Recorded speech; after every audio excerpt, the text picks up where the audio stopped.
بسم اللہ الرحمن الرحیم۔ ساقون خان میوات سے پوچھتے ہیں ٹرک پر نماز پڑھنے کا حکم۔ میرا ایک ٹرک ہے جسے میں چلاتا ہوں، میں کبھی اس کے اندر اور کبھی چھت پر کھڑے ہو کر نماز پڑھتا ہوں، کیا اس طرح نماز ہو جاتی ہے؟ بالکل ہو جاتی ہے، لیکن کھڑے ہو کر نماز پڑھنا ضروری ہے۔ اندر بھی اگر پڑھیں تو بیٹھ کے نہیں، فرض نماز بیٹھ کے نہیں ہوتی، کھڑے ہو کر ہوتی ہے۔ اندر اگر کھڑے ہونے کی جگہ نہ ہو تو ٹرک روکیں، سائڈ سے اتریں، سڑک پہ قبلے کی طرف رخ کریں اور نماز پڑھیں آپ، ٹھیک ہے، جس کو تمیز سے نماز کہتے ہیں۔ فرض نماز بیٹھ کے نہیں ہوگی جب تک بہت ہی شدید عذر نہ ہو، تو اس لیے کھڑے ہو کر نماز پڑھنی پڑے گی۔ لڑکی کا بھائی اور والد نہ ہو تو ولی کون ہوگا؟ میں جس لڑکی سے شادی کرنے جا رہا ہوں اس کا نہ والد ہے، نہ دادا ہے، نہ بھائی ہے، اس صورت میں اس کا ولی کون ہوگا؟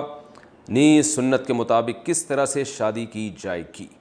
نام نہیں لکھا، بڑے خطرناک لگ رہا ہے، کام کرنے جا رہے ہیں اس لیے نام چھپایا ہوا ہے انہوں نے۔ کہہ رہے ہیں لڑکی کا نہ ابا ہے، نہ دادا ہے، نہ بھائی ہے۔ مزے ہیں بھائی آپ کے، تو کوئی پوچھنے والا ہی نہیں ہے، تو چچا زاد بھائی جو ہے نا وہ ولی ہوگا۔ پھر اگر کزن ہے اس کا کوئی چچا زاد بھائی، وہ ولی ہوگا۔ وہ نہ ہو تو جتنا بھی قریب ترین جو مردوں کی باپ کی طرف سے جو رشتے ہوتے ہیں نا وہ ولی ہوتے ہیں، تو جتنا بھی باپ کی طرف سے، لڑکی کے والد کی طرف سے جو قریب ترین رشتہ ہوگا وہ لڑکی کا ولی ہوگا۔ کیا کپڑے صرف پانی بہانے سے پاک ہو جائیں گے؟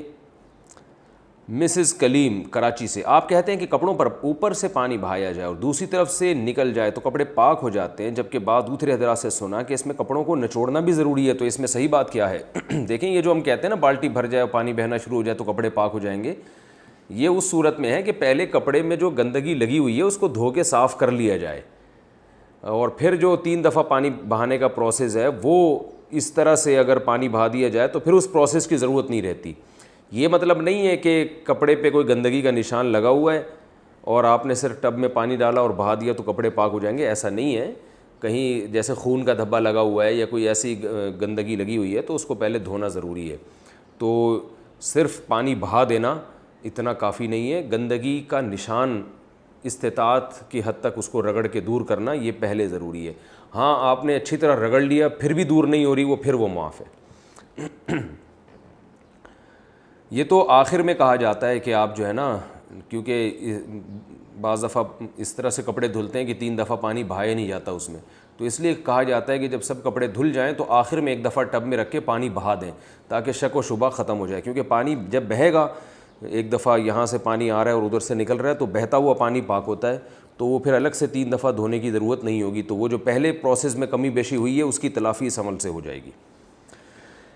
بیٹی کی شادی کے لیے زیور ہو تو زکوٰۃ کا حکم۔ فوزیہ صاحبہ لندن سے، میرے پاس 15 تولے زیور ہے جس میں 7 تولے میں نے اپنے لیے رکھا ہوا ہے اور 8 تولے اپنی بیٹی کے لیے رکھا ہوا ہے، کیا ان زیورات پر زکوٰۃ لگے گی یا نہیں؟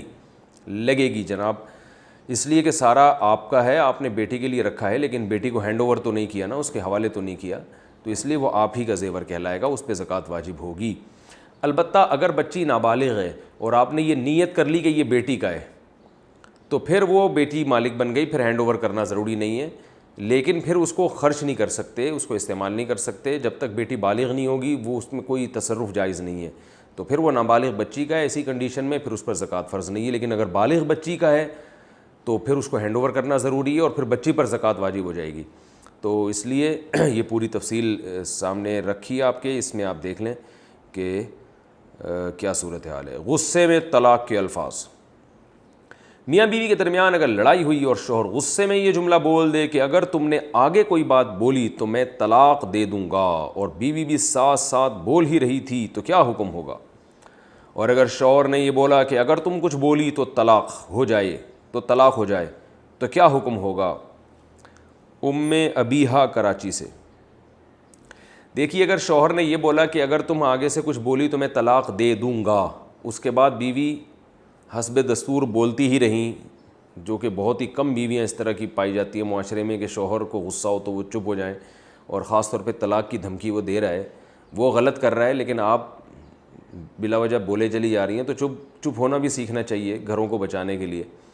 تو بہرحال اگر اس نے یہ بول دیا کہ تم خاموش نہیں ہوئی تو میں طلاق دے دوں گا، پھر بھی بیوی خاموش نہیں ہوئی اور وہ بولتی رہی تو طلاق نہیں ہوگی، کیونکہ شوہر نے طلاق دی نہیں ہے، طلاق کی دھمکی دی ہے۔ البتہ اگر شوہر نے یوں کہا کہ اگر تم نے مزید کچھ بولا تو تمہیں طلاق، لڑائی کے دوران یہ کہا، اور بیوی اس وقت خاموش رہ گئی، بعد میں بے شک بول دے وہ 1 گھنٹے بعد 2 گھنٹے، جب لڑائی ختم ہو جائے تو اس سے کچھ نہیں ہوتا، لیکن اگر اسی وقت اس نے بول دیا اسی لڑائی کے دوران تو پھر 1 طلاق واقع ہو جائے گی. شوہر نے 1 طلاق بولی تھی تو 1، 3 بولی تھی تو 3 ہو جائیں گی.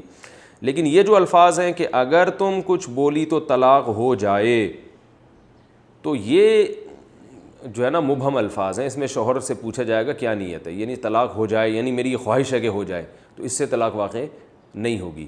اگر شوہر کی نیت یہ تھی کہ طلاق ہو جائے، یعنی ہو گئی ہے طلاق، ایسی صورت میں تو پھر بیوی کے بولنے سے طلاق واقع ہو جائے گی. خلاصہ یہ ہے کہ یہ جو الفاظ ہیں کہ اگر تم کچھ بولی تو طلاق ہو جائے، تو اس میں شوہر سے پوچھا جائے گا آپ کی نیت کیا تھی، یہ طلاق کی دھمکی تھی یا آپ کی نیت یہ تھی کہ طلاق ہی ہو گئی بس. تو اگر طلاق ہی ہو گئی ہے، اس کی نیت تھی تو طلاق ہو جائے گی، یہ نیت نہیں تھی صرف دھمکی تھی تو پھر طلاق واقع نہیں ہوگی. لیکن میاؤں سے گزارش ہے کہ یہ پاگلوں والی حرکتیں ہوتی ہیں، لڑائی کے وقت کچھ اور کر لیا کریں. طلاق کی دھمکیاں یا طلاق کے الفاظ استعمال کرنا یہ اپنی ڈکشنری اور اپنی لغت سے نکالنا ہے.